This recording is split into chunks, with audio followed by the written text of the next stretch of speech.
merong sumusunod at merong kang kasama.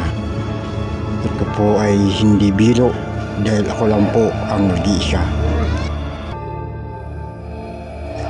Kapansin-pansin ang statwa na to na para bang may gustong ipahiwatig dahil hindi natin alam kung ano ba ang misteryong nababalot dito.